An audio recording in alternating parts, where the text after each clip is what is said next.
Good morning, everyone who are following us. It's a great joy and honor to welcome today for a talk the president of the Al-Kalima University in Bethlehem, Palestine, Professor Dr. Mitri Rahab.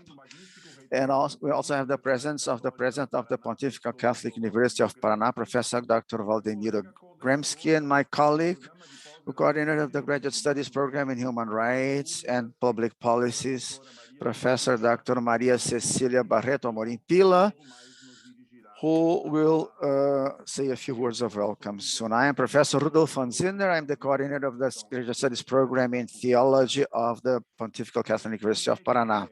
The Middle East has been for a long time a field of conflicts and often of tragedies.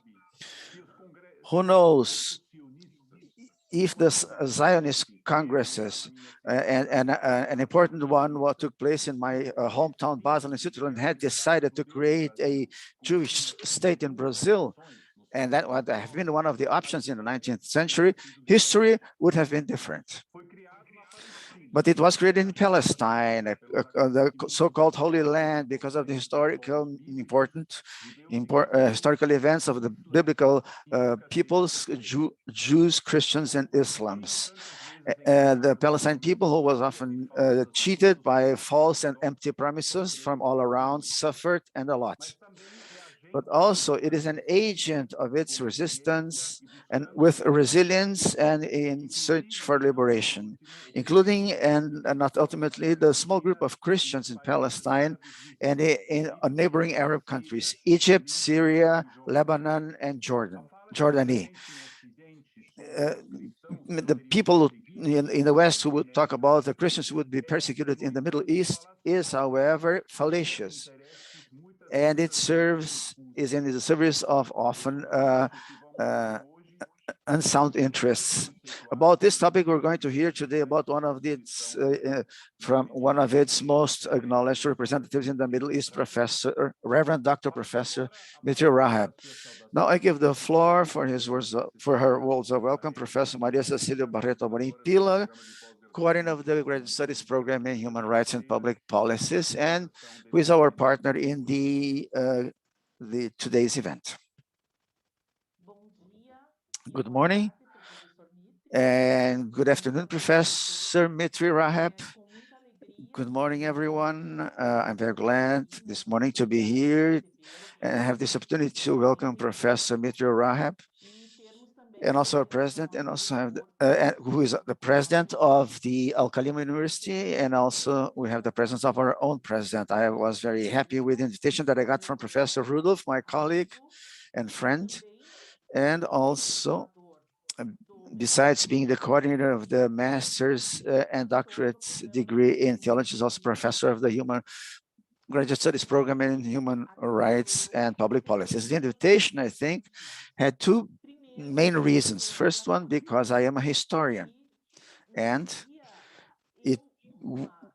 I wouldn't be, not because I am a great historian, if I weren't, I wouldn't that be if I would not value the history of the Middle East. After all, the Middle East is the cradle of our civilization. Our civilization was born there and goes through classic antiquity, and today have the opportunity to understand that civilization in a dialogue with other great civilizations that have also existed since antiquity in Africa and Asia, and later on in the Americas.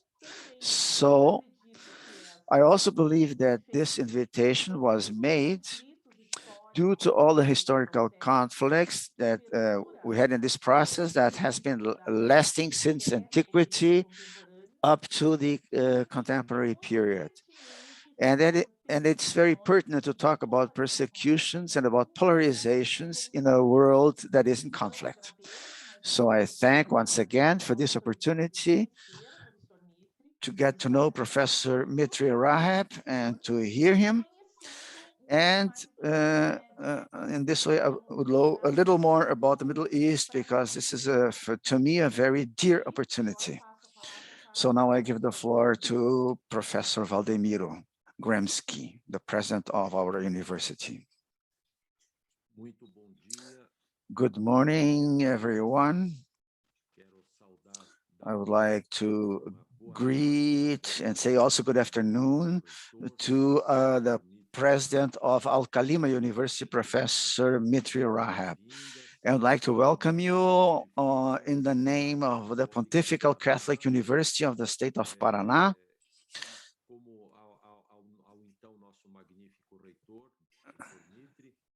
I would like to welcome the president of the Al-Kalima University in Bethlehem, Palestine. Welcome to you, Professor Rahab. Professor Rahab is a Palestine theologian and has been most widely published to the present. He has devoted his missionary life to the Palestinian people. He is the author of more than 40 books, and among them, I would like to highlight the cross in context, suffering and redemption in Palestine. His books and numerous articles are well known all over the world. They have been translated into more than a dozen languages. So once again, Professor Rahab, please feel at home during this time in which you will talk to us and share with us your knowledge. I would also like to greet Professor Dr. Rudolf von Zinner, who coordinates our graduate studies program in theology. I would like to thank for his initiative.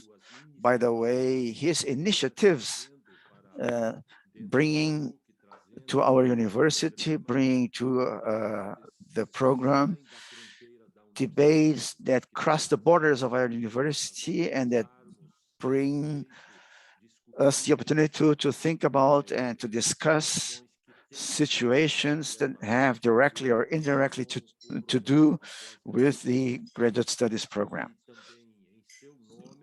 And also, in his behalf, I'd like to greet all the university authorities, professors, students, guests. I would like to bid all of you welcome to this event that is so encompassing and so significant. When I thought about my participation, my presence here, I remember that when we read older historical books, we were moved because, and why not to say, often we were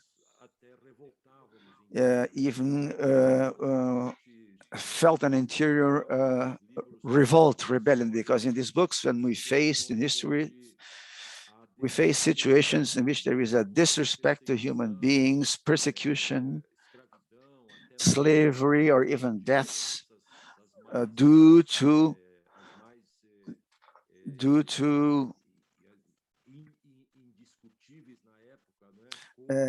indisputable differences at that time, ideology, race, or religion. And in general, we relate this reality to which I had access through those books in the past with a cultural backwardness of the peoples of antiquity.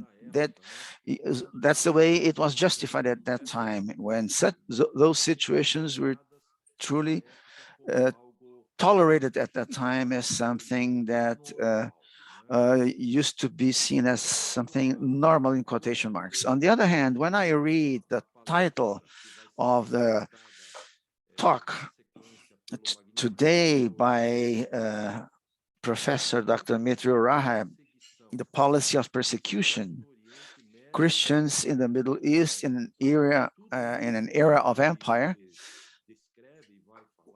all that he is going to describe and say, I gathered some information about it. I read a few articles about his work. And when I realized that this is taking place, the things that are still taking place in our days, when we have human rights today we have a situation in which human rights occupy major spaces we have in the world, major organizations spread throughout the world, all of them aiming at the advocacy of those rights that are broadly discussed at the universities, they are taught, and so forth. When one still sees today the need to discuss what we're going to discuss next, this sometimes seems unbelievable, I would say unacceptable. By the way, it's important to highlight that the Christians in the Middle East have survived for centuries to successive empires. Another aspect that I think is undebatable are the conflicts. This is actually the focus of our gathering today. It's difficult to understand today, with all the reality that we have today in terms of human rights, as I said. It's hard to understand conflicts as the ones we see in Palestine. On the other hand, certainly there is a lot of politics in it. What might even justify the criticism that if it is political, it has nothing to do with, allegedly, it would nothing have to do with religion. But in my view, this must be seen from a different perspective. This is a conflict on for land, for rights, for resources, natural resources. And this does that have nothing to do with religion? Now, brief critical view on the region shows, in my view, immediately that the reality that we have there has a lot to do with religious issues. And I think that the injustice, disrespect to our neighbors created in the image of God, our brothers and sisters, represent a violation of religious commandments that are at the basis of our relationships. So I say that not connecting this situation with the religious aspect, it's something hard to explain to our own Christian consciousness. So I think that his apostolic trip, dear Professor Rahab, has a beautiful and certainly difficult mission of sensitizing the countries, sensitizing the peoples, sensitizing the organizations, universities, so that this gap that we have at this moment is closed in relation to the situation of the Palestinian people, particularly the Christians among them. And we should value their initiatives. Your initiatives, dear President, with the creation of the Dar al-Khalima University. I was told a while ago that the university, that the college university became now a university. So congratulations for your effort and for this achievement, further achievement in your journey. So dear Professor Rahab, we are aware that our university welcomes today a colleague, a president from an area in conflict that needs attention. So in this context, I would like to highlight the commitment of our university to the human rights and highlight our solidarity with Christians, with Muslims, with Jews who suffer in the Middle East and have been suffering for more than 70 years. So once again, welcome to you, dear President Mitri Rahab, to our university, and also congratulate you for the mission that you embraced as your apostolate. May the Lord bless you on this journey. May the Lord give you strength, which certainly this task is far from being easy or simple. Thank you very much.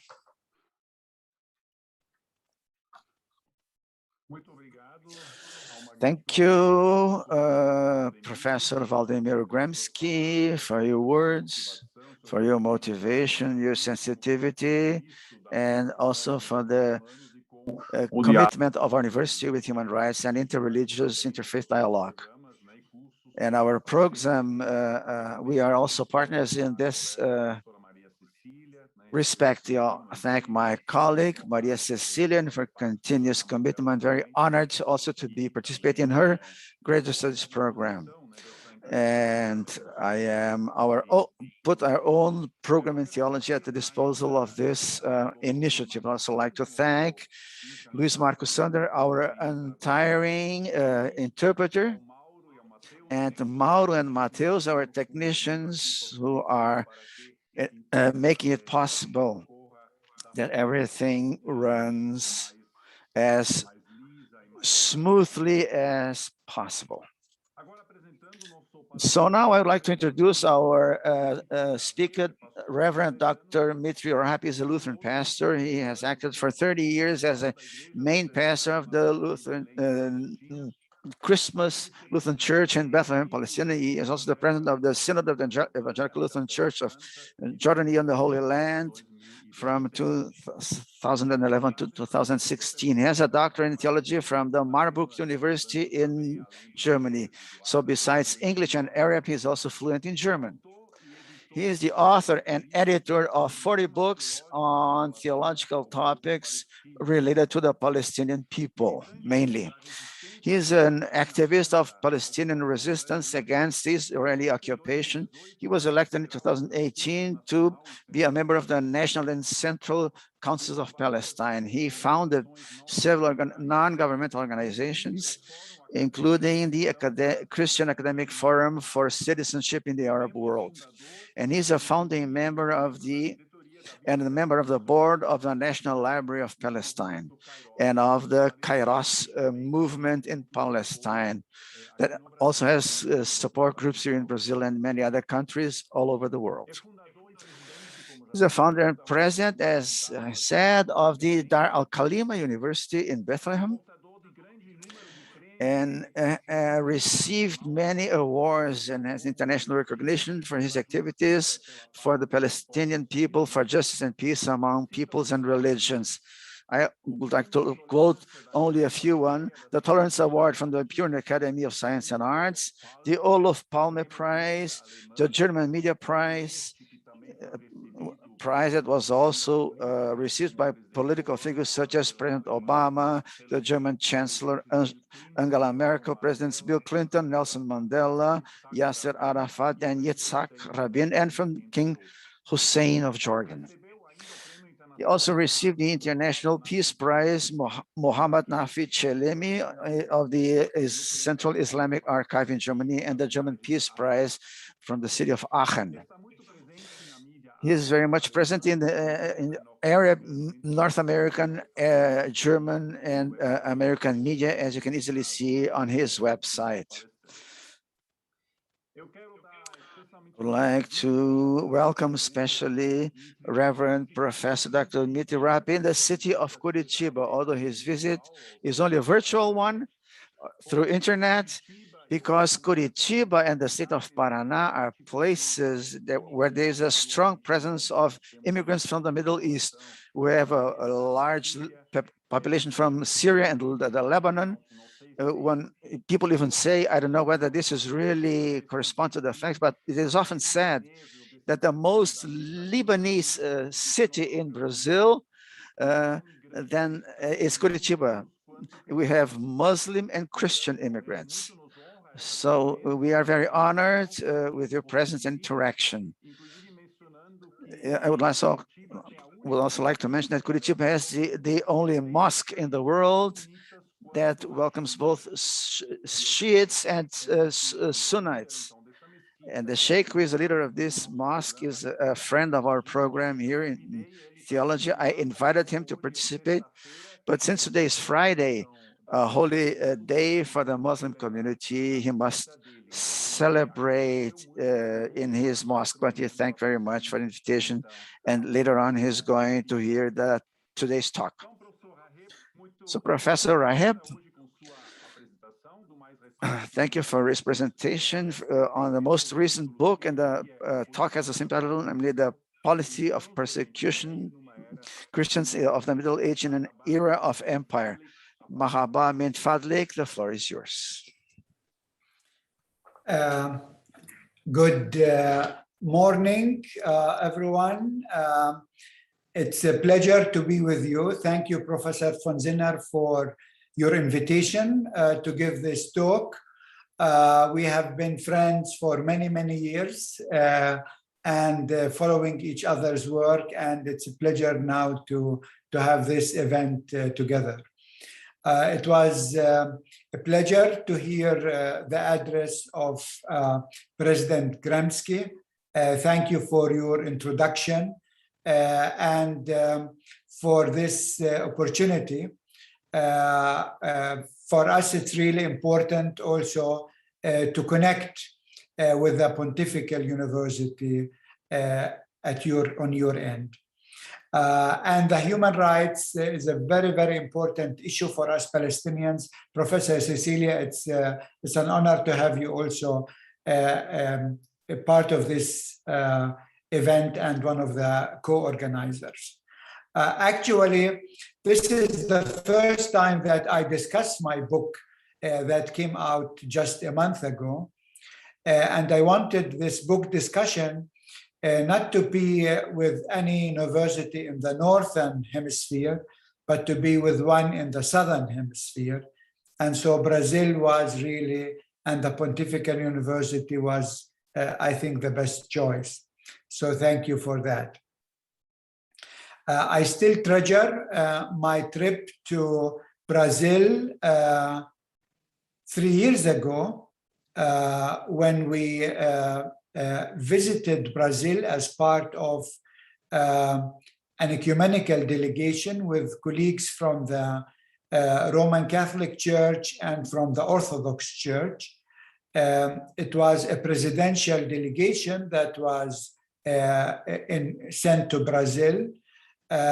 We met with your Vice President, Hamilton Maurão.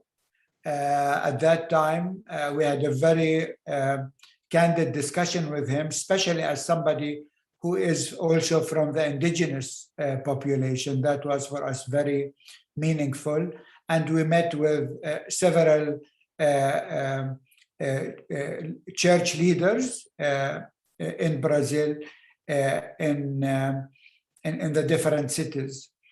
And so this is my next visit, my second visit to Brazil. This time, as Professor von Zinner said, it's a virtual one, but I'm glad for this opportunity. What I would like basically to do is to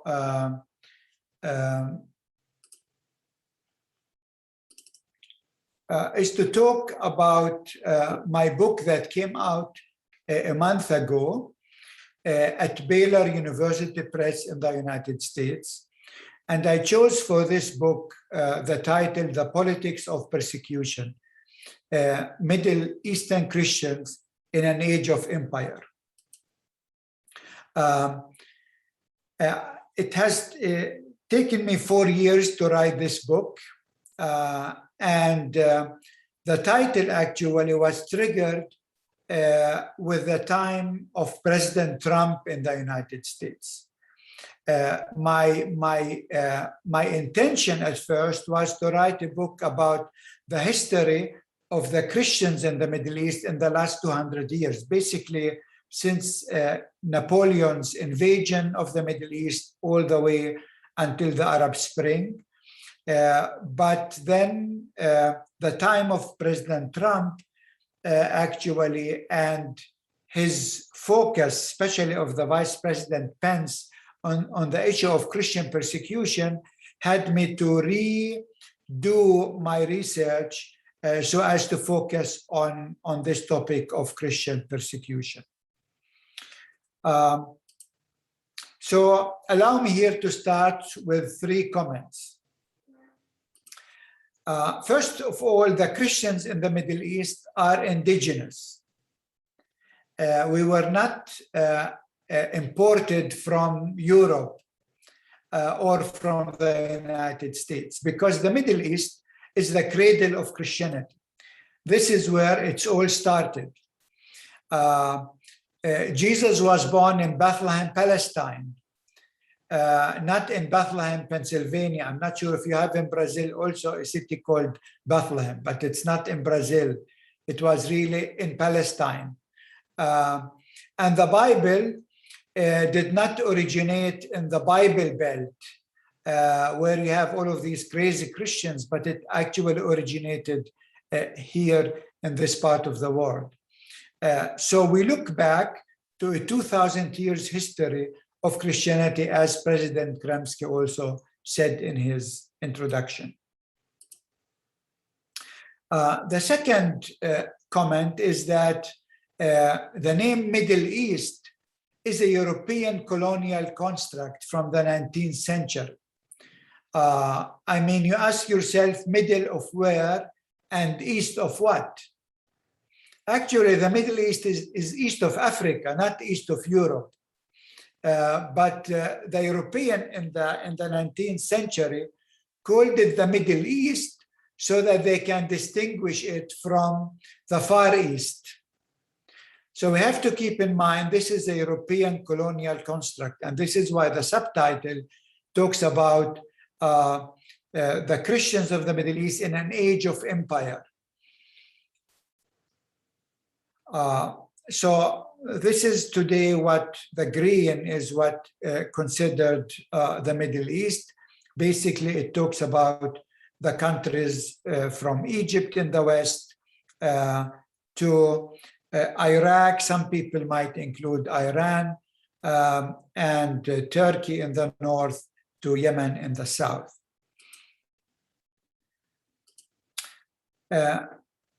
The third comment is from 1516 to 1917, the Middle East was part of the Ottoman Empire.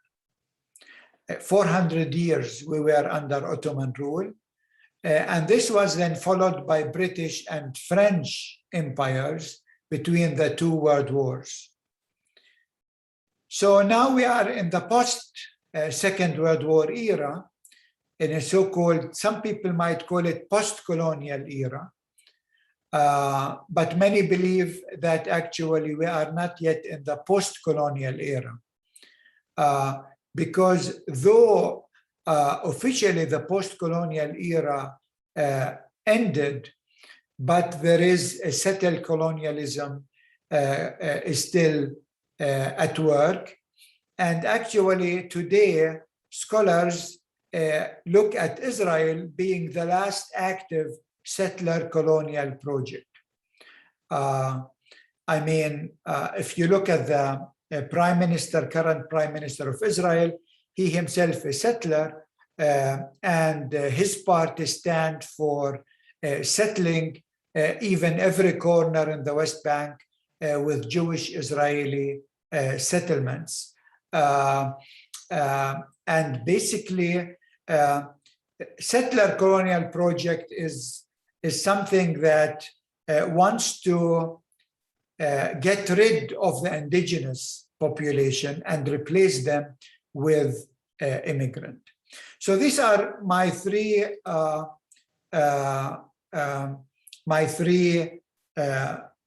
comments to start with.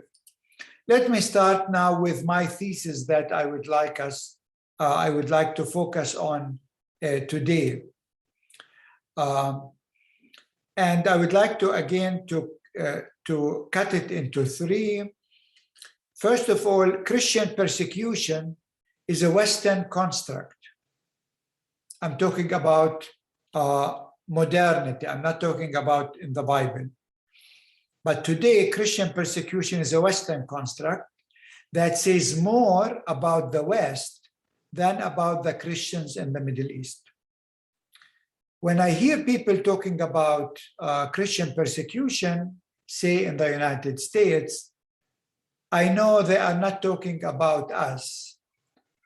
They are really talking about a construct that was taught to them. But if you are today in the United States, in Europe, but also in other countries, the perception is that Christians in the Middle East are persecuted by Muslims. This is the narrative that you hear everywhere. And what I'm saying is that this is a perception rather than an actual description. And this is why we need to look at the politics that underlie this perception, and this should not be understated. And I will, towards the end, I will say more about it so it will get clearer to you. The second part of the thesis is that the politics surrounding the notion of Christian persecution has been leveraged by the West, and especially by the Christian evangelical rights to advance their own agendas at home, their own local agendas, especially really to support their Islamophobe agenda. And this is really important. So we have to understand this politics behind this notion. And I always like to stress the fact that the Christians of the Middle East have been living here in the region for 14 centuries with Muslims. Most of the Muslims that we have in this region actually used to be Christians who converted to Islam in different eras, mainly to avoid paying the special tax that Christians had to pay. And this is different than actually the context in the West, where Muslims came as guest workers, and usually they are from another cultural background. And so you don't have only the religious difference to bridge, but also you have a cultural difference that you need to bridge. This does not mean that life between Christians and Muslims in the Middle East was always easy, but it was never impossible, and there was always a sense of belonging, especially through the Arab culture that Christians and Muslims in this region share. You know, often when I'm, say in the States, when they hear that I'm an Arab, they think I'm Muslim. But not all Arabs are Muslims, because there are Arab Christians like myself, and Arab Christianity is older than Islam. And not all Muslims are Arabs, because as you know, the largest Muslim country in the world, Indonesia, is not an Arab country. And so we have always to keep this difference. So I am an Arab, I'm a Palestinian, but also I'm a Christian, and on top, I'm even a Lutheran. I know it sounds like a contradiction, but these multiple identities we have to keep together. And the third part of my thesis is that Western empires were never really interested in the plight of Middle Eastern Christians, but sought a pretext to promote their own imperial interests.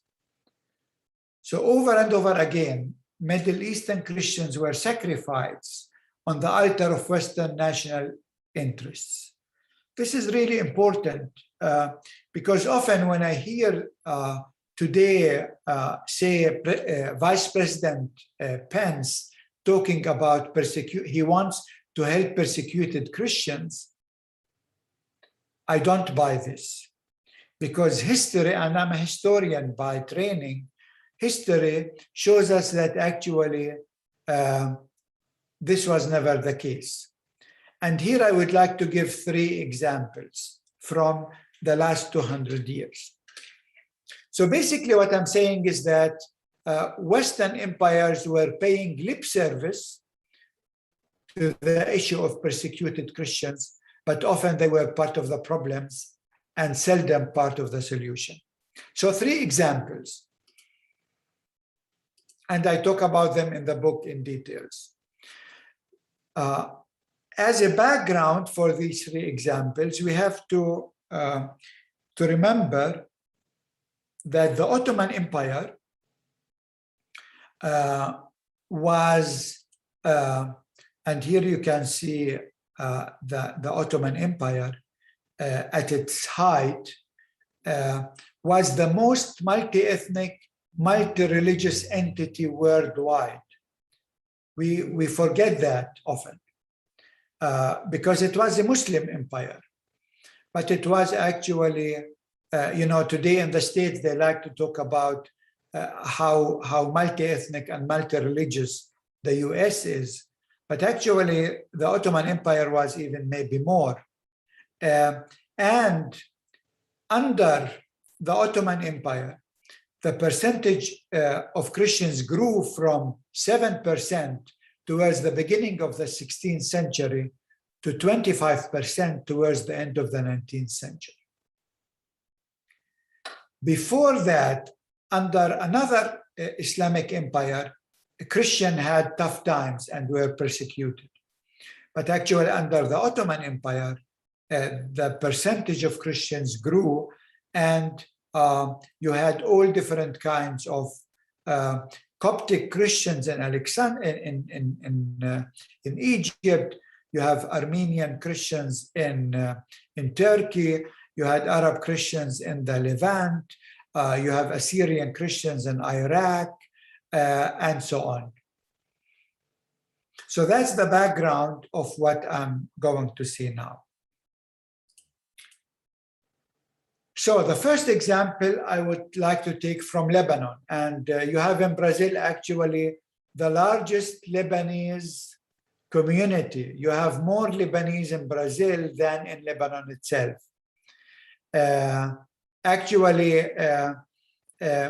Many of these Lebanese immigrants are in their 4th generation because they immigrated to South America in the second half of the 19th century. While the Lebanese mainly went to Brazil, the Palestinians went to Chile. So the largest Palestinian presence outside our region is in Chile. We have around 500,000 Chilean with Palestinian background. So if we go to Lebanon, 1860, Lebanon was part of the Ottoman Empire, though it has its own kind of not independence, but a kind of autonomy. And Lebanon was actually having a feudal system. So you had these feudals, rich people who owned the land, and they were both Christians and Druze. And you had also the poor farmers who were farming these lands, and they were both Druze and Maronite.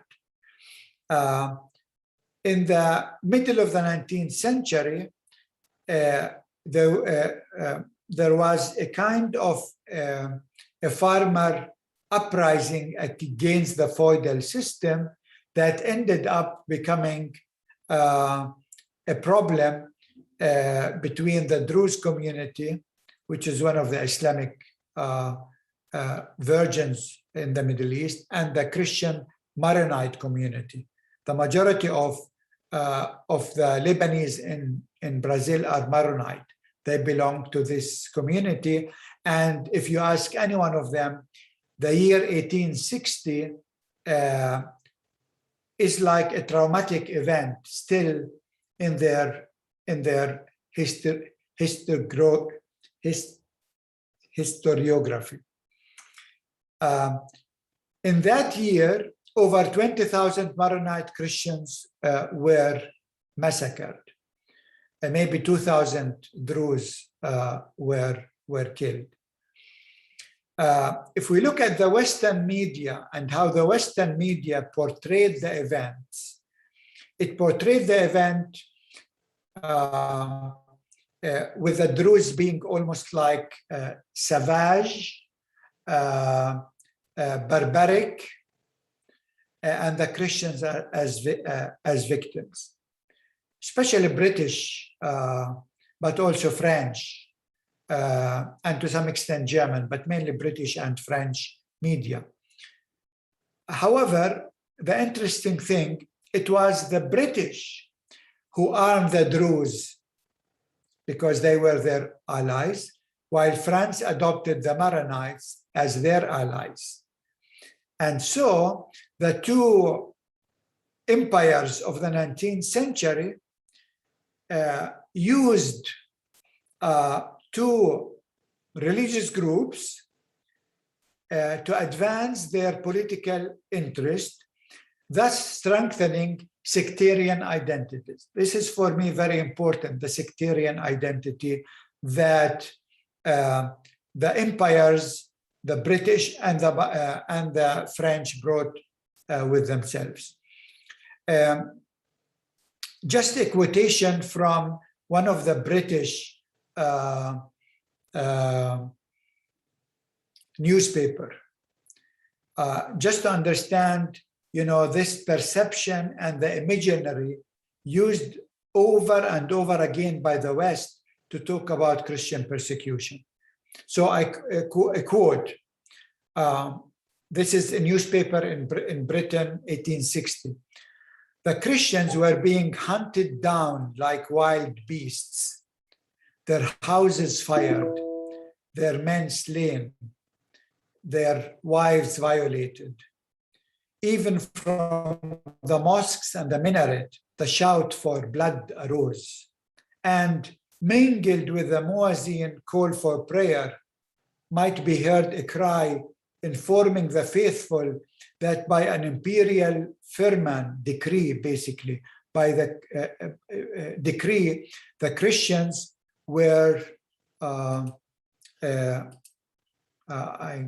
because of the pictures, I cannot, the Christians were devoted to destructions, and their wives and properties had become a lawful prey.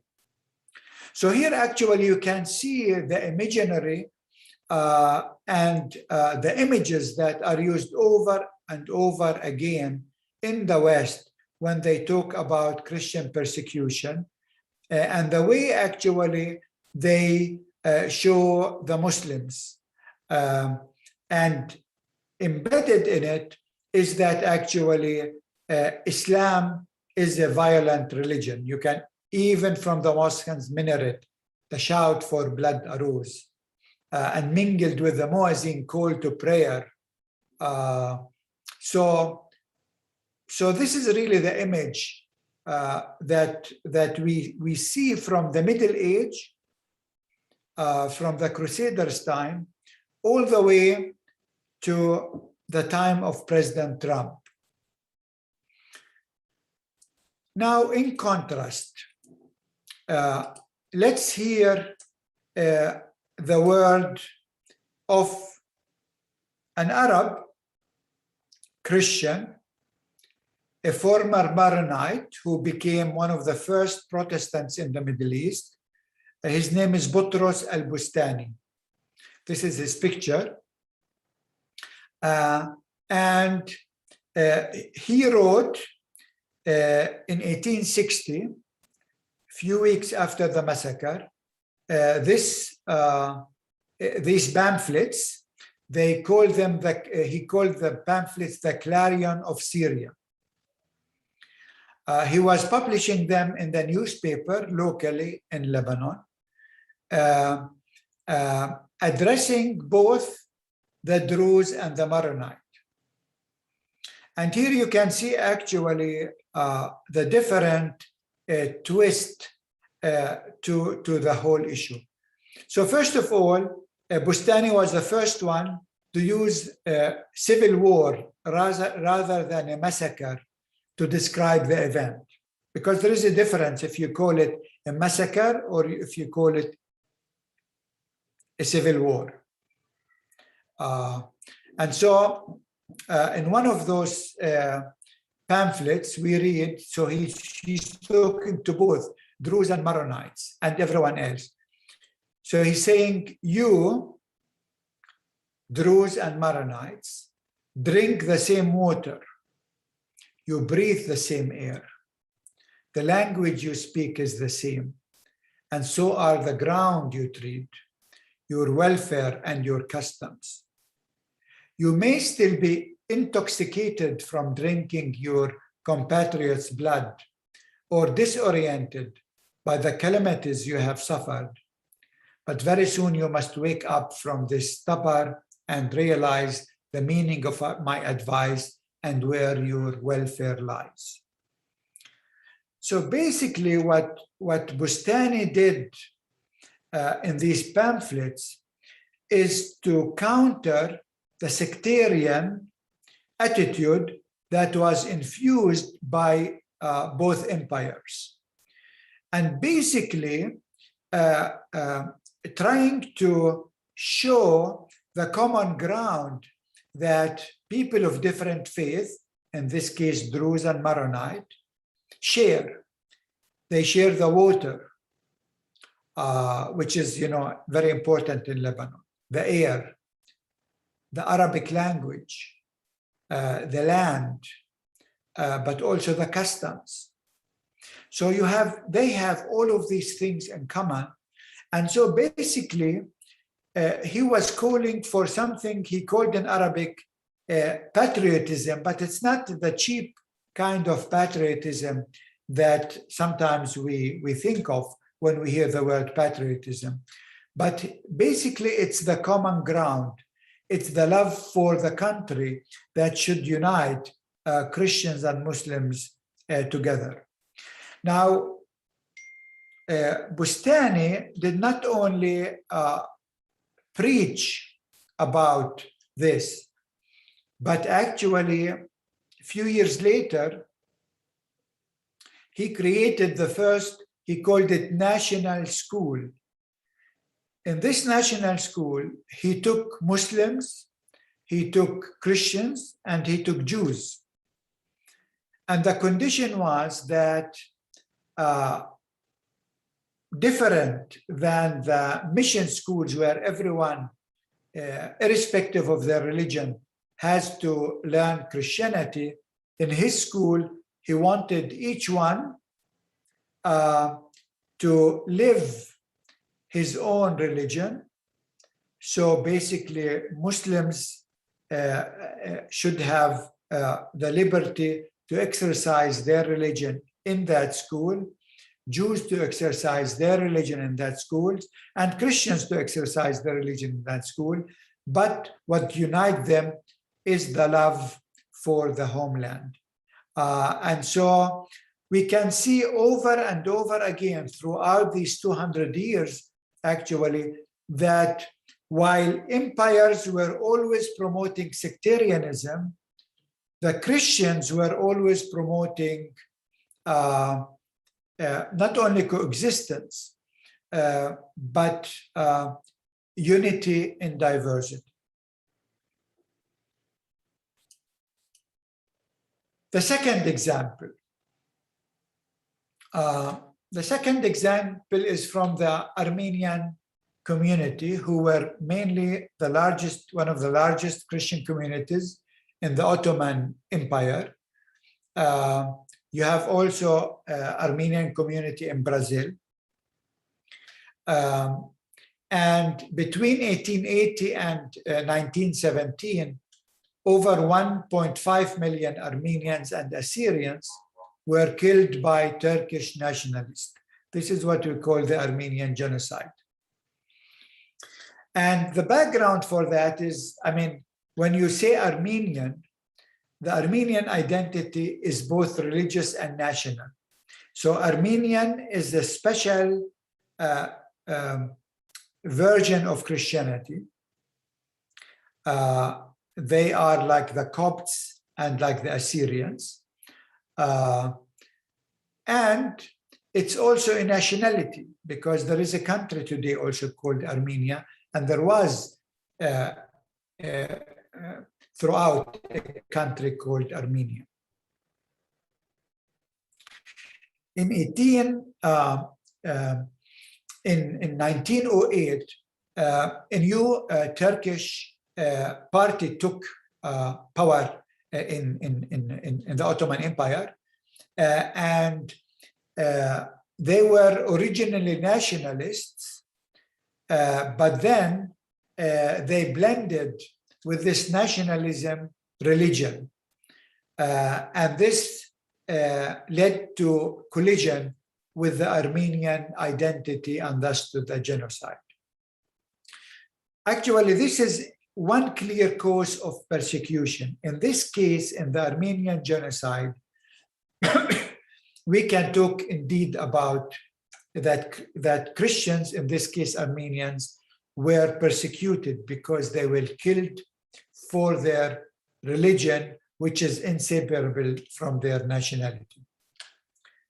So while the Christians in Europe were sad about the genocide of the Armenians, actually none of them did anything to help the Armenians.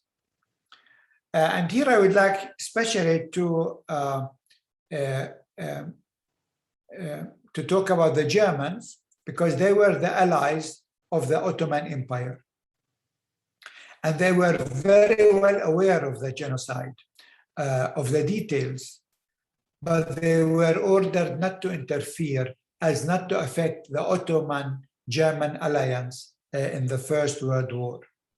So again, here we see that how Christians were sacrificed on the altar of the interest of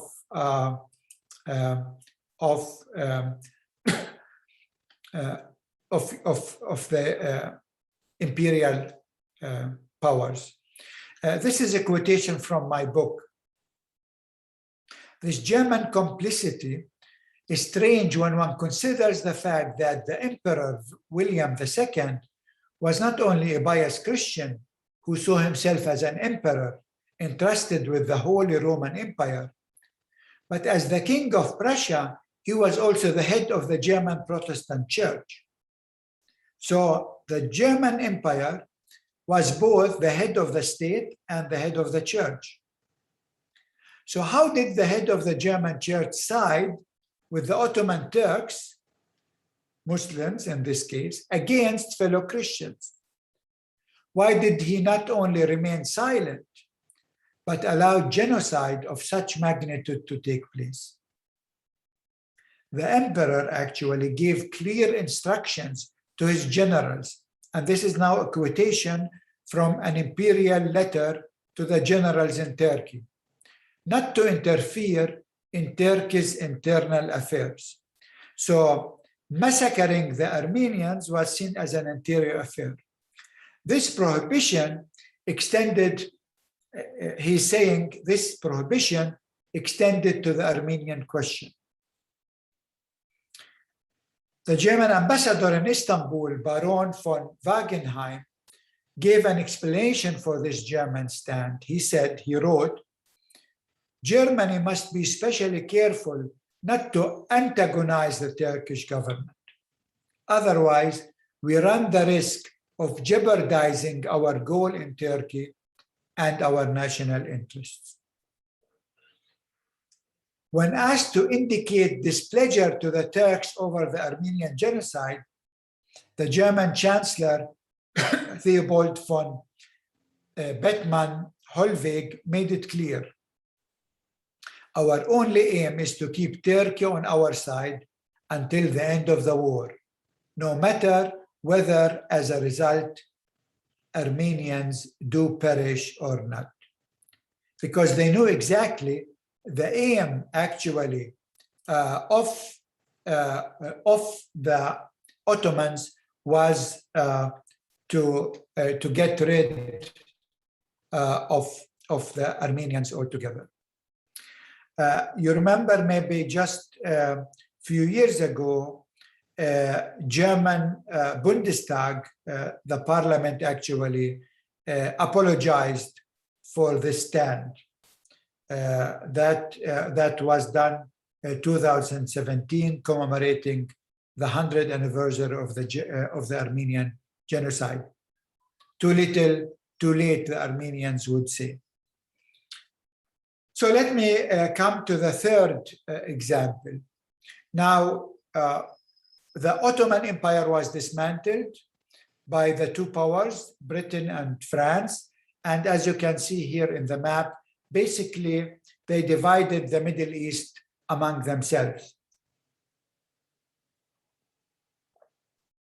And they divided it in a way to suit their interest, and again, supporting sectarianism. So Lebanon was crafted as a country that should have a Maronite majority. Syria was divided into 4 sectarian provinces, 2 for the Sunni community, 1 for the Alawite, this is where Assad comes from, he's Alawite, and 1 for the Druze. Palestine was declared a Jewish homeland against sectarian politics. Just to give you an example, until 1928, not 1828, until 1928, there was 1 municipality in Jerusalem with Jews, Christians, and Muslims all participating in 1 municipality. The British came and said, you know, it's not good to have Jews and Arabs together. So they divided the 1 municipality into 2, 1 for an Arab and 1 university for the Jews, again, strengthening sectarian identities. I think many of you who visited the Holy Land think of Jerusalem having four quarters. There is a Christian quarter, there is a Muslim quarter, there is a Jewish quarter, and there is an Armenian quarter. This is how we perceive the old city of Jerusalem today. But you know, this is actually was never the case, even because in all these quarters, people were mingling. Again, it was 19th century European who casted Jerusalem as having 4 quarters according to sectarian identities. So after Second World War, when they created all of these states, they created them having a majority, say Sunni majority or Druze majority or Alawite majority. But this meant they created at the same time minorities. And this process of minoritization that also became an issue in the United Nations later, actually was used as a tool for the empires to interfere in the political life of each of these countries. So minoritization became the tool to talk about minority persecution. Again, you can see this, this agenda of minoritization and sectarization, if you want. Just to continue on this sectarian agenda, the same thing happened in Palestine. And since I'm Palestinian, just to give you a bit more detail, in this case, it was Christian Zionists in England who were eager, not only for biblical reasons, but also for political and economic reasons, to settle European Jews in Palestine, especially after 1880s, when many Jews were fleeing Russia, coming to England, and so they wanted to prevent the Jews from invading England. So they wanted now for them to be sent to Palestine. And to that end, actually later, Lord Balfour made a declaration promising Palestine as a homeland to the Jews, though the Jews were actually less than 5% of the population at that time. Again, as a Jewish homeland, as a sectarian agenda. The majority were Christians and Muslims, and they were not given any national rights, but only civil rights. So this led in 1948 to the creation of the state Israel and the displacement of over 700,000 Palestinians, including 50,000 Christians. Anybody really in the West cared about those 50,000 Christians who were displaced? Not really.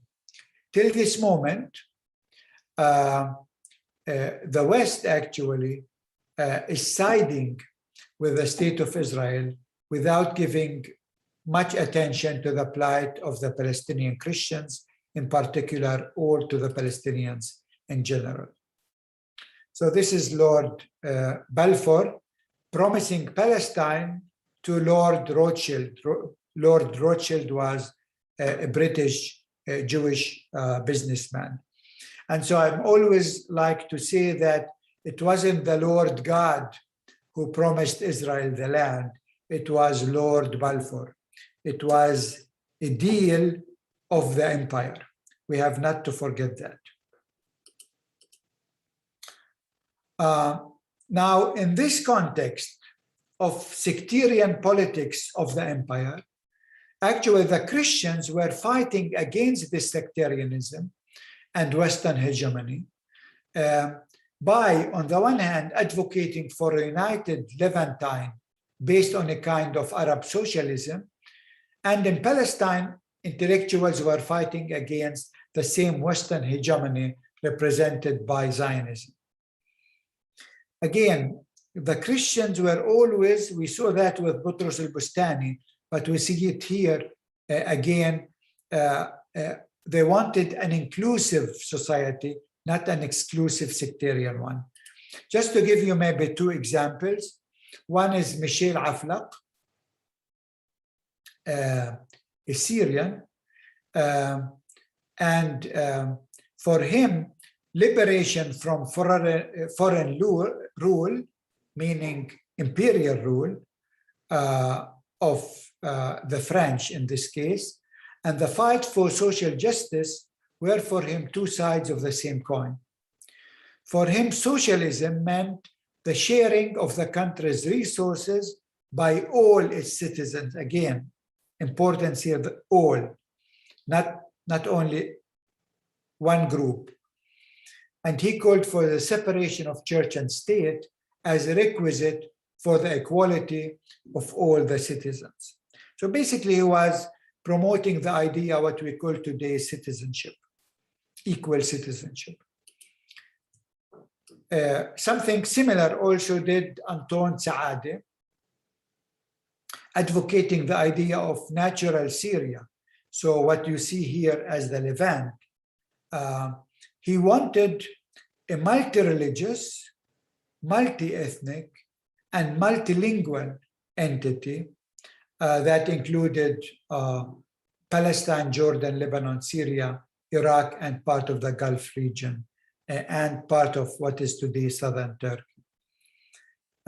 So again, not countries based on minorities and majorities, but one entity with that is multi-religious, multi-ethnic, and multilingual, but based on equality.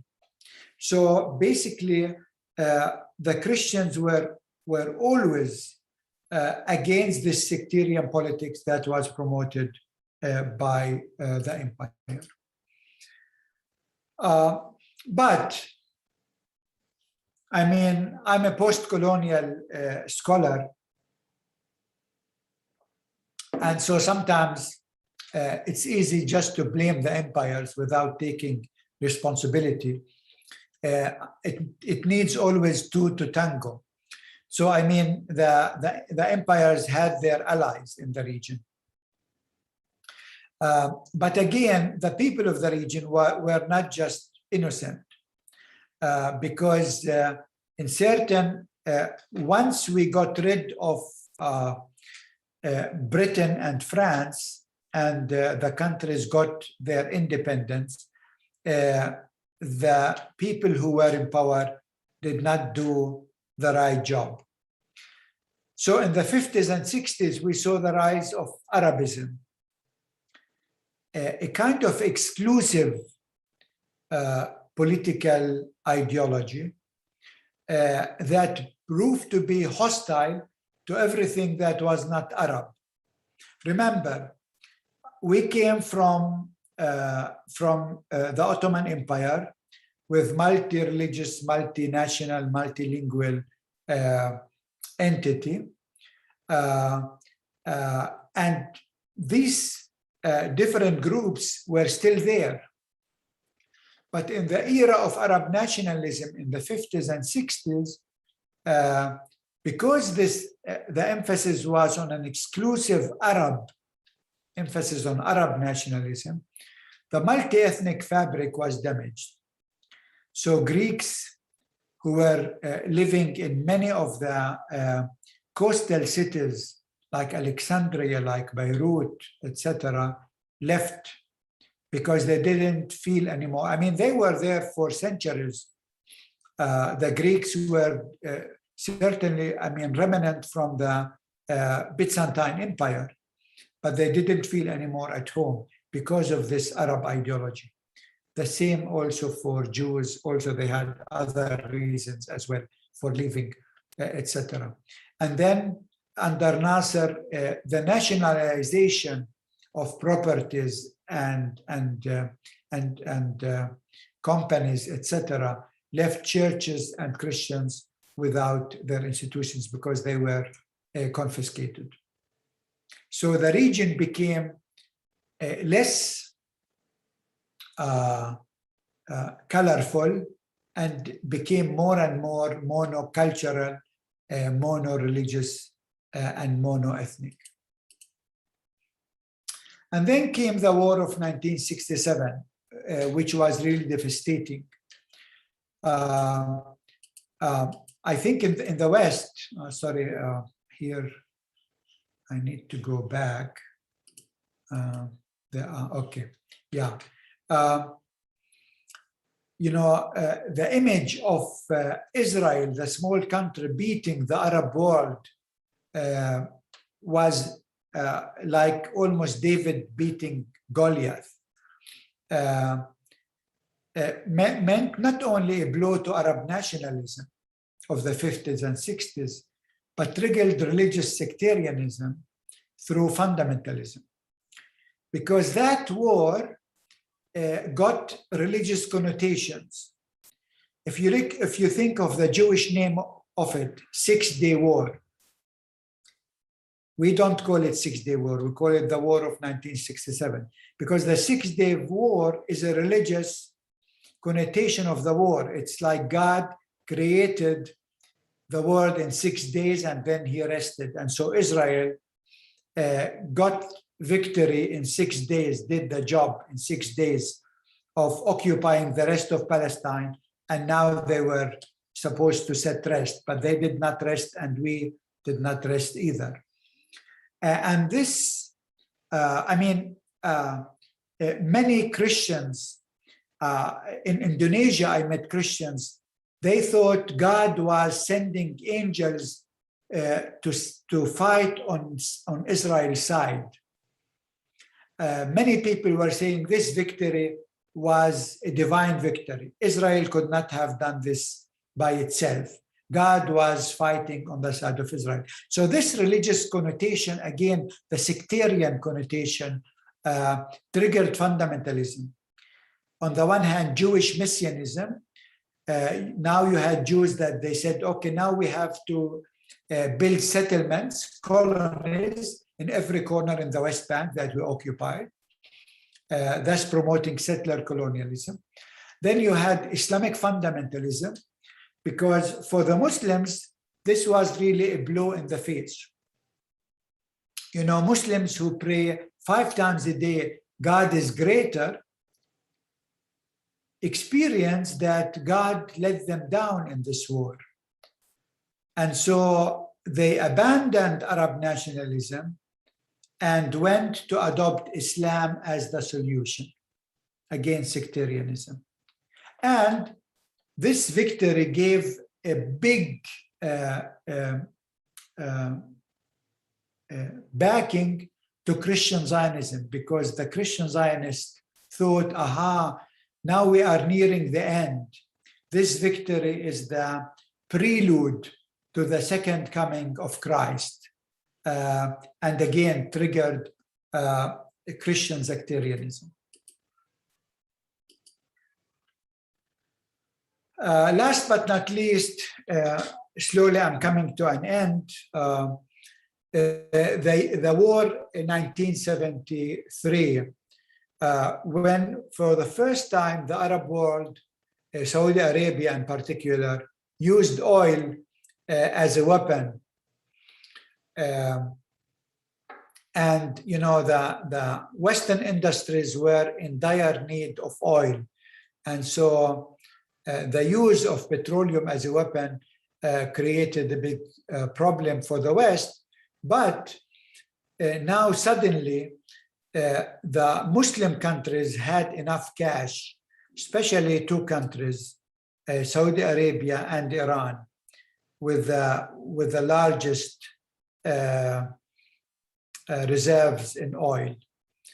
And after Khomeini took power in 1979, Iran started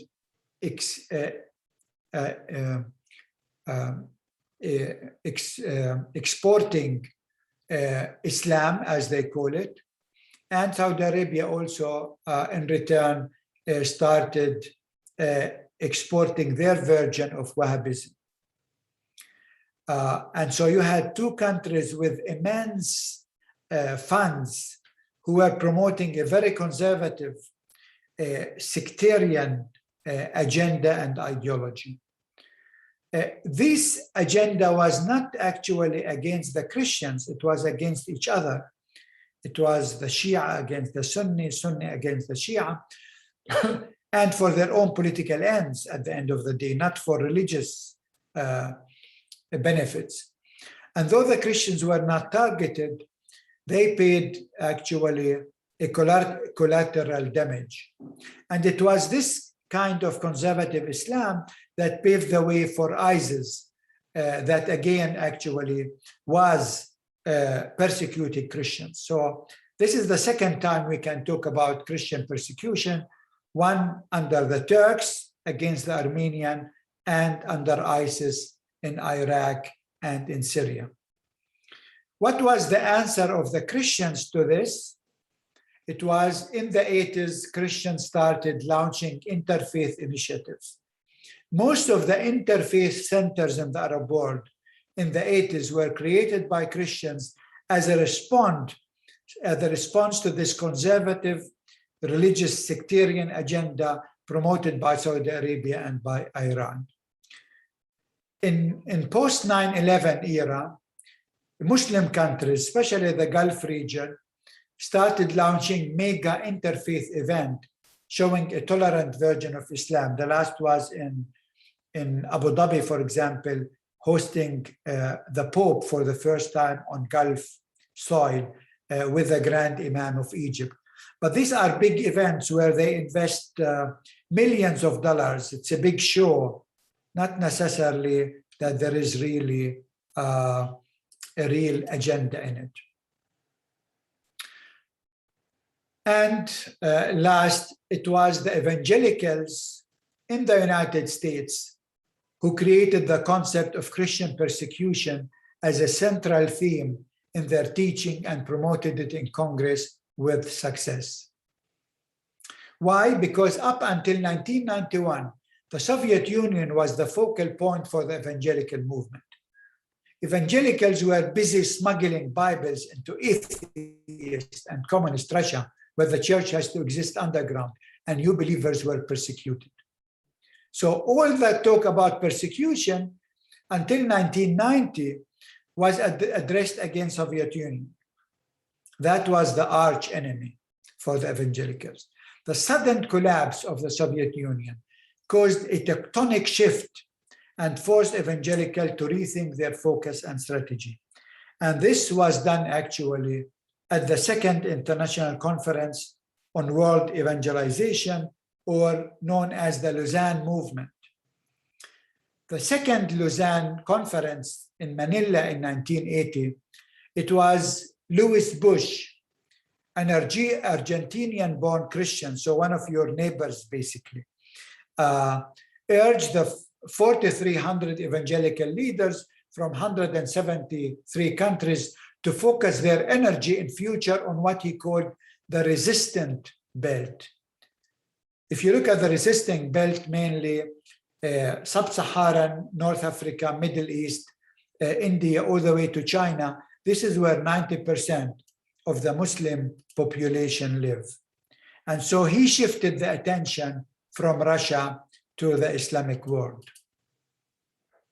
And for the last 3 decades, evangelical have driven the agenda of Christian persecution. With the help of their Republican representative, they have dictated US legislation that favors their version of international human rights with a narrow focus on Christian persecution. And this helped populism.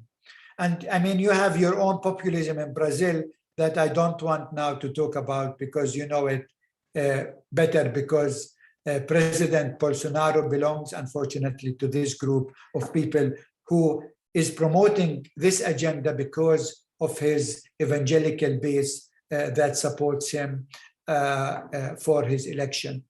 And so the election of President Trump and especially Vice President Pence in 2016 brought the issue of Christian persecution back into focus in politics. Let me end with this. The well-known Palestinian poet Mahmoud Darwish wrote a poem under the title, "They Love Me Dead." They, being the Arab countries, love me, the Palestinian, dead. Basically saying that the best-selling picture of a Palestinian in the Arab world is that of a Palestinian killed by the Israeli occupation. In the same way, we can say that evangelical Christians love to see Middle Eastern Christians persecuted and slaughtered by Muslim violence. Such a story sells well with the base of the Christian right. It serves conservative Christian organizations as a proven tool for fundraising. It helps some Middle Eastern Christians who target support, especially financial support, from conservative Christian organizations. And last but not least, it feeds into Israeli propaganda that portrays Israel as a location where Christians are protected. The status of Christians in the Middle East depends on a series of social, political, and economic challenges that face the region as a whole. It is not possible to consider the situation of Christians outside the more general context, one that is marked by the absence of modernity, political accountability, or economic stability.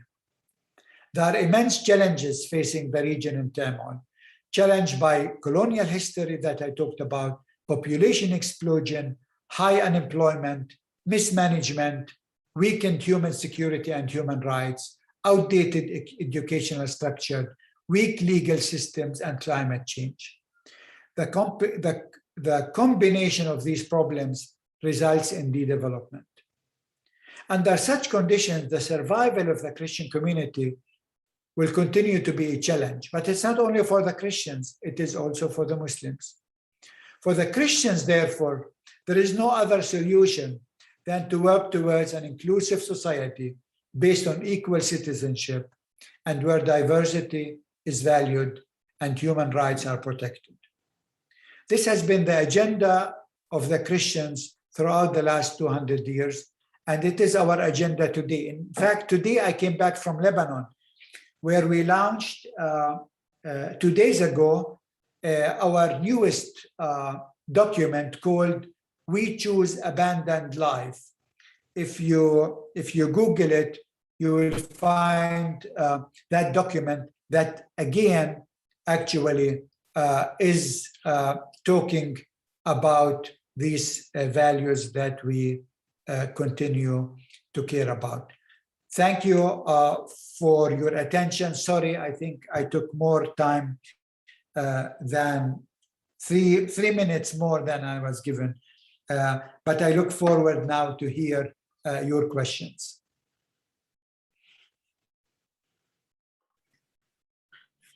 Muito obrigado, professor. Thank you, Professor Mitri Raheb, for your talk, for your presentation, both historical and contemporary presentation that shows us many aspects of the presence of Christian presence in the Middle East, which here in our country is very little known, very little arrives here. We have a rather quite large group of Christians looking at the Jews as the markers of the coming of the end.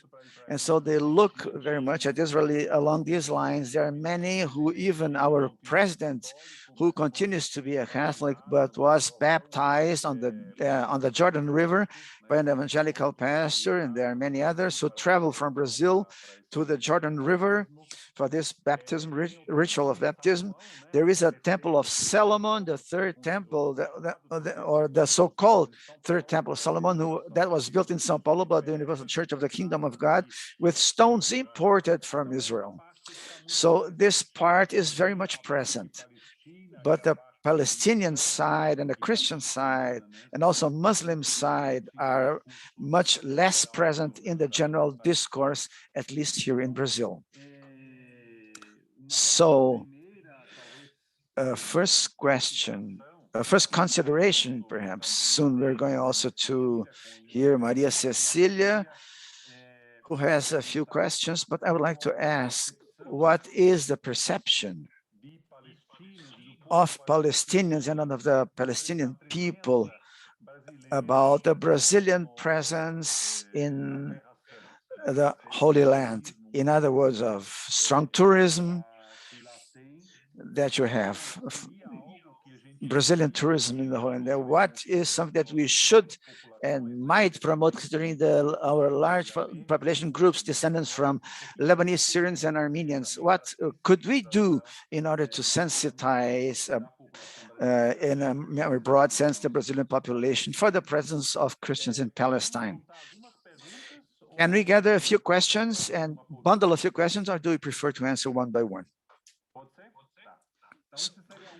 So this would be one first question. The second question, I found very interesting this presentation of Al-Bustani and of the collaboration and search by the Christian minority, search for coexistence with Muslims and other ways of living out religion in the same nationality, one and the same people. And this was compromised by various elements that you showed, both by the foreign empires and by the tendency of Arab nationalism and Islam, and then the political expansion of the State of Israel, which also affected Christians. I think it is very important that you, if I see very well in your book and your talk, you highlight the agency of Christians. In other words, the Christians are not passive. They are not simply objects of whatever goes on. So in your view, what is today a realistic perspective for Christians in these small minorities that they are in Palestine and other countries?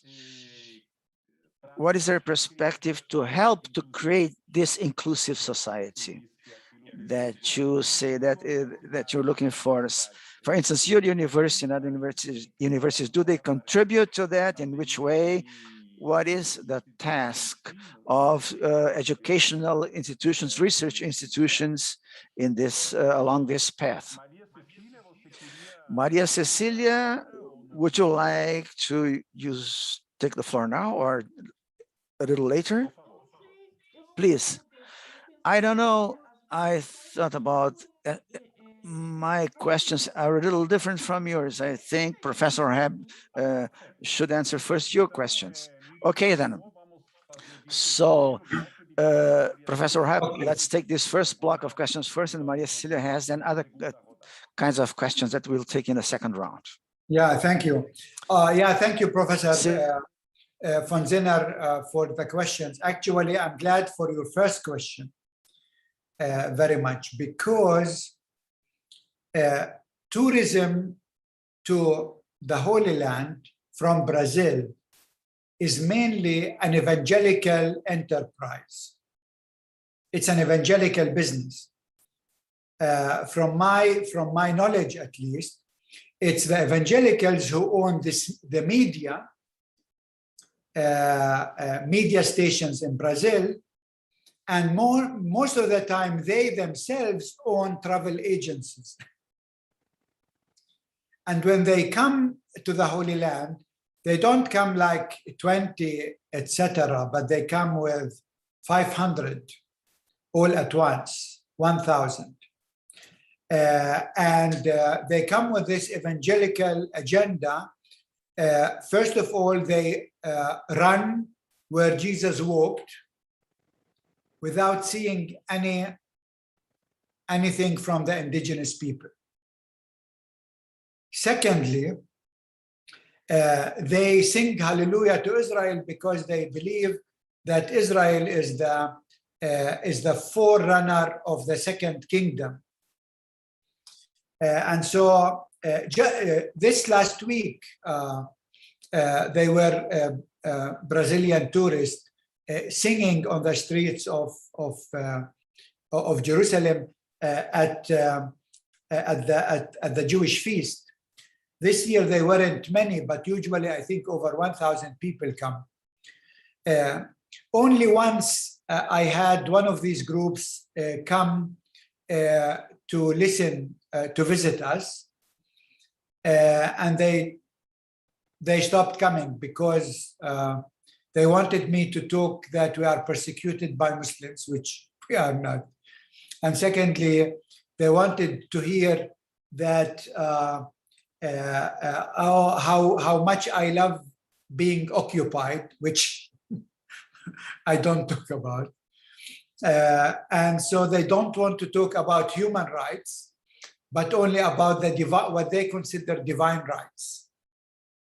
And again, I don't deliver this kind of, and so they stopped coming. So we need actually to develop a different kind of tourism. Come and see, to meet what we call the living stones, and not just to run looking for the dead stones. Regarding the second language, indeed, Christians are active member in the society. They are active not only in the educational, we did, to give you Palestine as an example, we did a study, a research project just 4 months ago about the church-related organizations in Palestine. What we found out was interesting. If we take all church-related organizations together, they make the 3rd largest private employer in Palestine, after the government and the UN, the UNRWA. They have almost 10,000 workers working in these institutions, and they pump into the Palestinian economy over $500 million annually through their schools, through the hospitals. If you take East Jerusalem, there are 6 hospitals in East Jerusalem. 4 of them are Christians, 1 Lutheran, 3 Catholics. So Christians are playing a very important role. Lebanon, the same way. I mean, the Lebanese community in Brazil knows how crucial the role of the churches and church organizations in Lebanon is. But we are not only service provider, but in my book, I have a chapter about what's called the Arab Renaissance in the 19th century. Botros Al-Bustani was one of those leaders who promoted Arab Renaissance. So it's a new way of thinking. It's this inclusive society. And we are really agency towards equality, towards women empowerment. I mean, now, for example, we have in Lebanon 3 women who were ordained as pastors. I mean, this is a huge step. So Christians are always agents of, pushing for the human rights.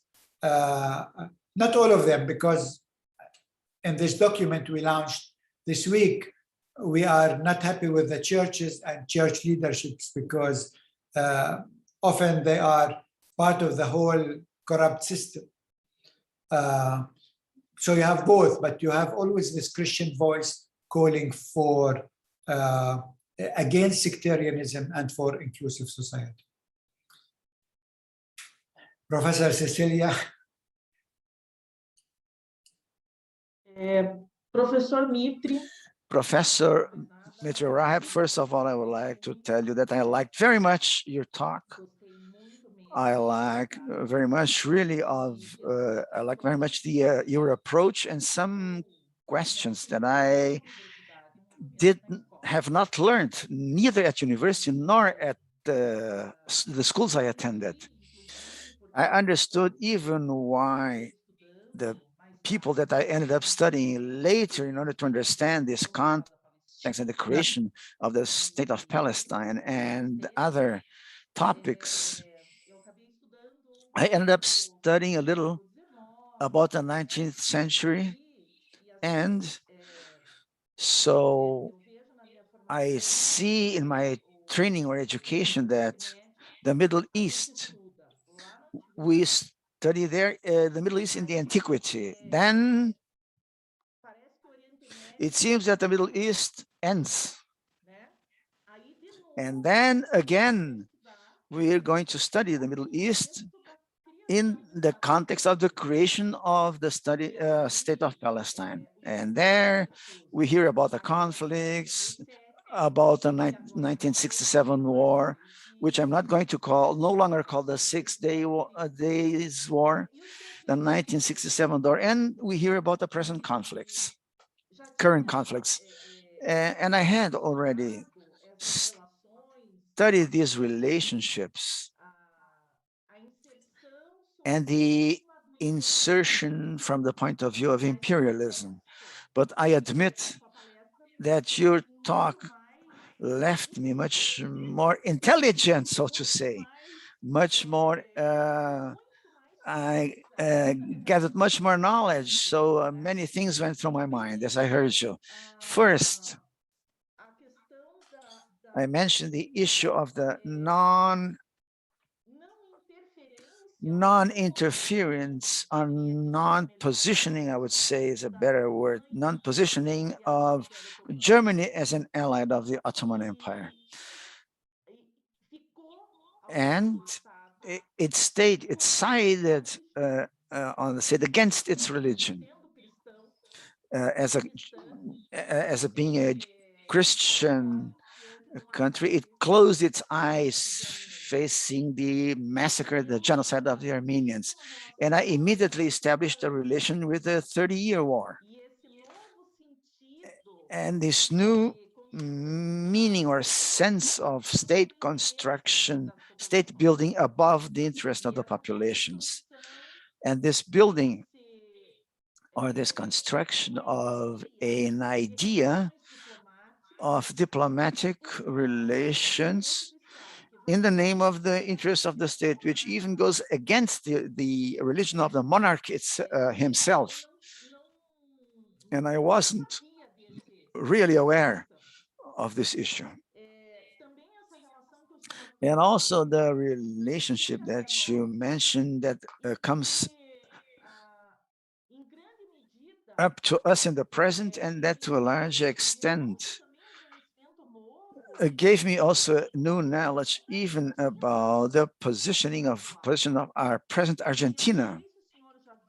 I don't know whether you have seen a series in Netflix, a new Netflix series that is called Your Kingdom.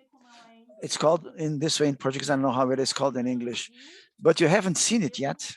I would suggest that you do watch it because it talks about this Christian fundamentalism that invaded the Americas. And to a large extent, even the conflicts that exist and that already existed, in which Argentina is a kind of a center, perhaps, which might help us to understand many things. I see that we not only don't know historically many processes that would explain a lot and would contribute a lot to open our eyes to the history and human rights and so many contemporary issues. I realize how much we don't even know Latin America, and that also has to do, we Brazilians and Latin Americans in general, and I see that there are also external interests behind that. And there may be also a relation with this process of this colonial process. My question, Professor Rahab, is asked out of curiosity, whether you know about the teachings at schools, whether the contents of history, do you teach this process, historical process of these issues in the schools, and whether this also, or in which way this is taught, or what is the orientation for the knowledge in the Jewish state, in Israel, for instance. Now, as far as tourism is concerned, which has nothing to do with my previous question, but I have just reminded it, in tourism, I also wanted to know the Palestinian side too. Perhaps because I'm a historian, and I taught a lot about Dome of the Rock and things like that. So I would like very much to know the Arab side too. I would like to know all sides. I still don't know the Holy Land. And another question is whether you see the current conflict that took place in the so-called Arab Spring, whether this is inserted into this historical process. And I think that would have, I had even written down another question here, but during your talk, you ended up answering this question. But before anything else, I would like to congratulate you. I have already seen on the Amazon that your book is there. There is a Kindle version, so it's quite accessible to us.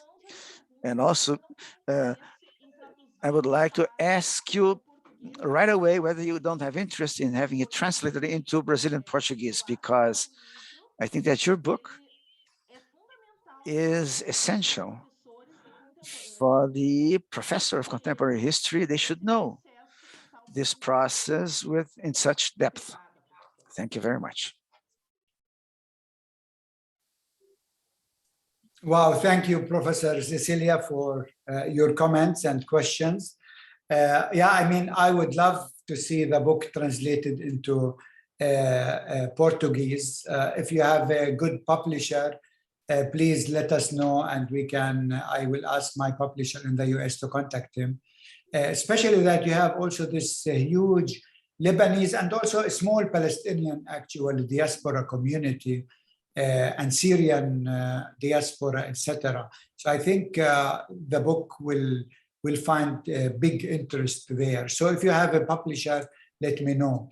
And secondly, we would love to welcome you here in the Holy Land, since you have not been here. So this is now a task for Professor von Zinner to put together a group from the Pontifical University and a few other colleagues. And we would love to host you here, and we could do really a very interesting program together. Maybe a one-day workshop with your people and our people as well. Actually, we were planning for November 2020 a conference in South America to combat Christian Zionism in South America, because it's now more awful than in North America. So we're planning that, and we had two invitations, one from Chile, the university there, and one from Brazil. But maybe we could think about it now, since it was postponed. Maybe we can think about it together and see how can we maybe pull it together again with the university in Chile, and your university and our university. I think we can pull something together. We have had some funding for it to bring few people from Palestine there.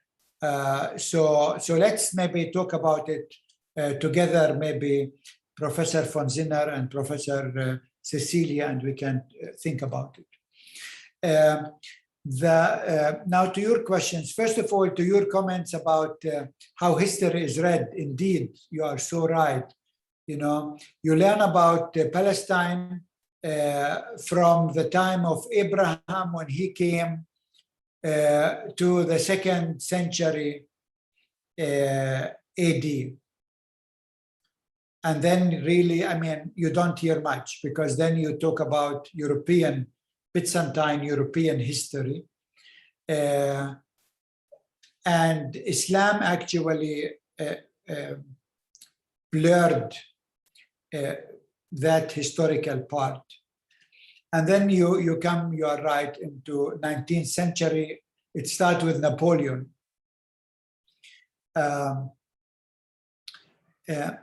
If you have time to look at my book, it's called Faith in the Face of Empire, the Bible through Palestinian Eyes.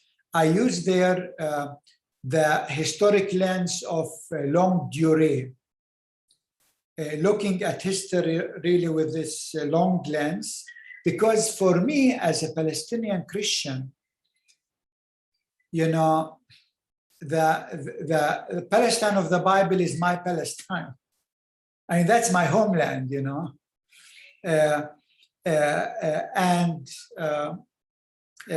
Palestine of the Byzantine is my Palestine. My great-grandfather was called Constantine, connecting him to Emperor Constantine, to the empire.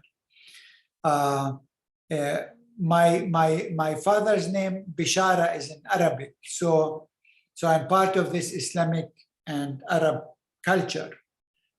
Being Lutheran, I became part of the, you know, European and German. But for me, all of this is one, you know. So I cannot divide it. I see it as one entity, and this is what I talk about in that book, in the first chapter. And now to your question that I forgot, because I got excited about all the comments.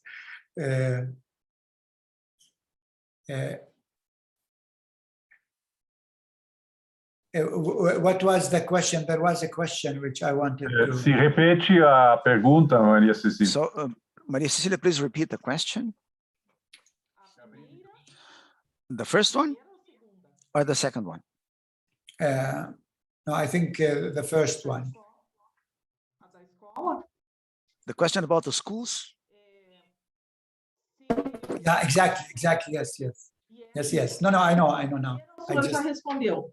A segunda é... You answered the first one. The second one is whether you see the current conflicts of the Arab Spring and the Syrian war, whether inserted into this long-durée process.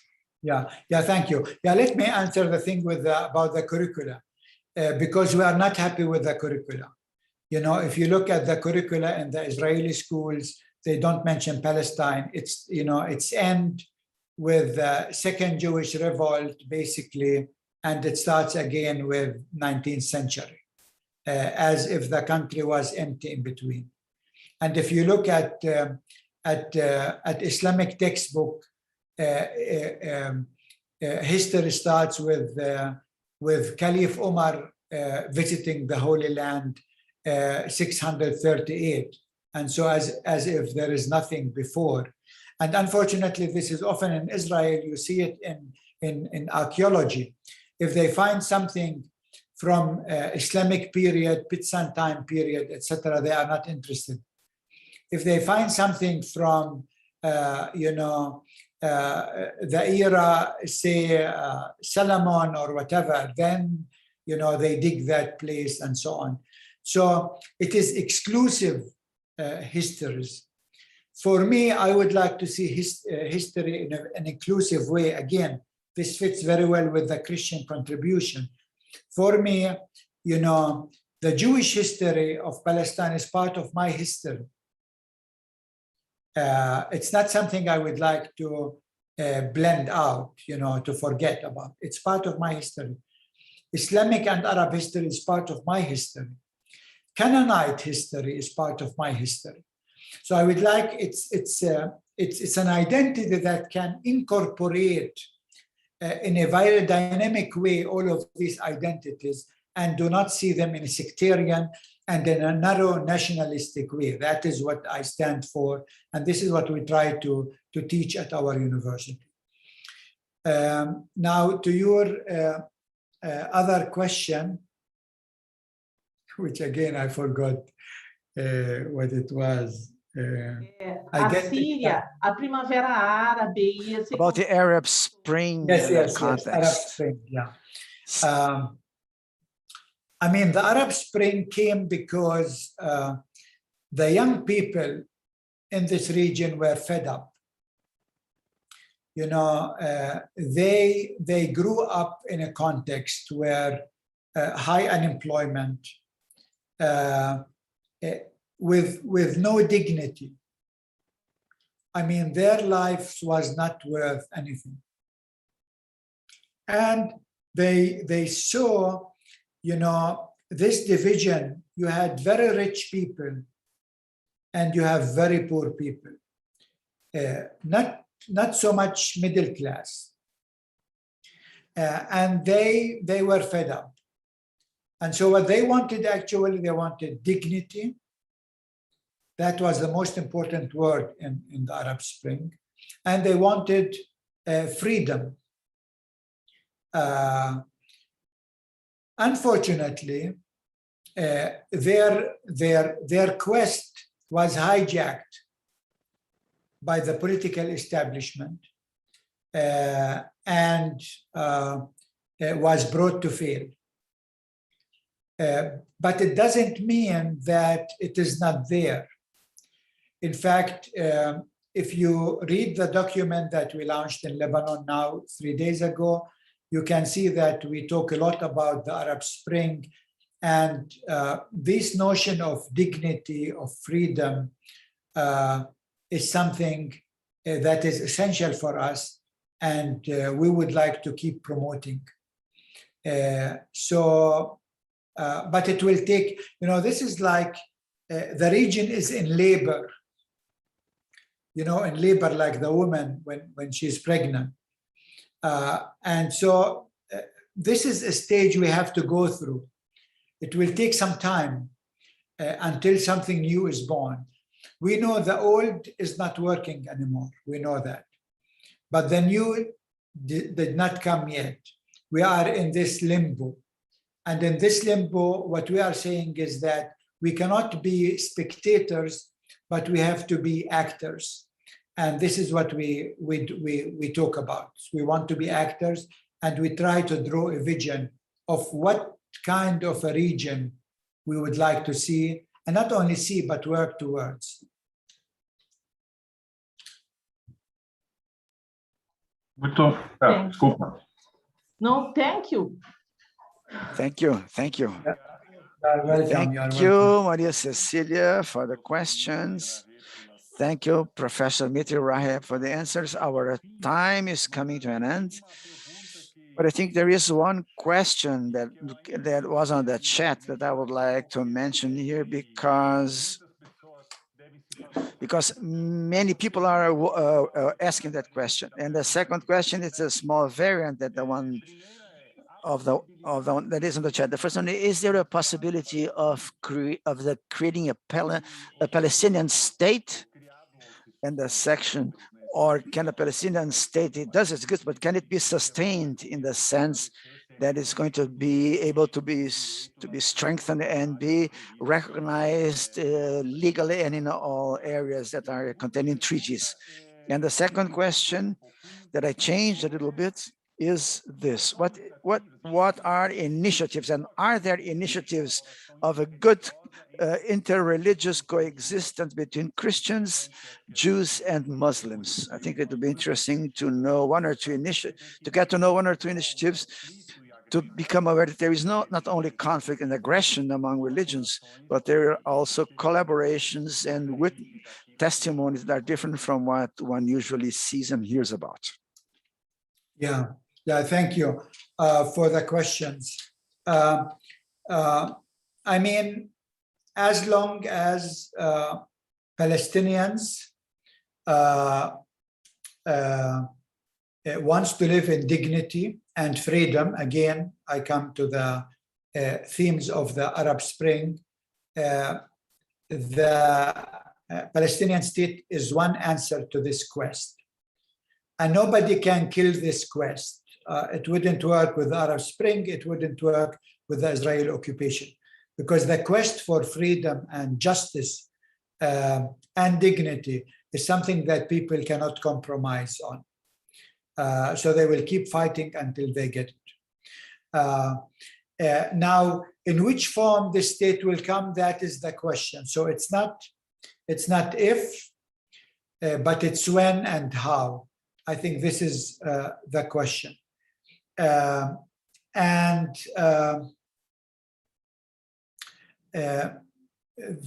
other question was regarding Interreligious colaboração interreligiosa, né? Interreligious cooperation. Yes, yeah, I mean, there are several initiatives or such initiatives.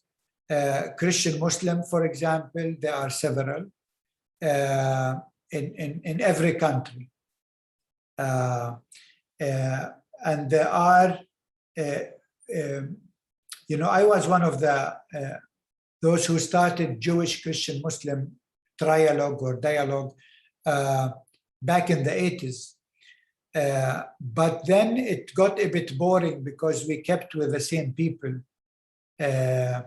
you know, and we kept massaging each other religiously to feel good about ourselves. And so I said, no, I would like to work with young people, in our case, Christians and Muslims, and a dialogue of life, actually. It's not only to meet together and to discuss issues, because sometimes the longer you discuss issues, the more people, you know, we tell Muslims, you know, in dialogue often, what Islam is, but Islam is, you know, such a diverse phenomenon. Christianity is such a diverse phenomenon. So we started looking at different dimensions, and this is what we are interested in. Not interfaith in that, you know, dogmatic kind of, you know, but how can we together work towards a peaceful future towards justice with peace. And so you have Jewish organizations who work with Christians and Muslims toward that goal. Because there is also in Israel groups who oppose the Israeli politics. And in Palestine also, there are groups who reach out to Jewish groups to talk about these kinds of issues. There are many, I don't want now to single one or two, but yeah. Muito obrigado. Eu acho que são alguns exemplos, né, de uma. Thank you very much. I think these are a few examples of a concrete interreligious cooperation that might also be an example for our context here, although we are 90% of Christians. But precisely the division without Christianity is very strong. So I think that this can be an example, a practical, concrete dialogue among the various groups.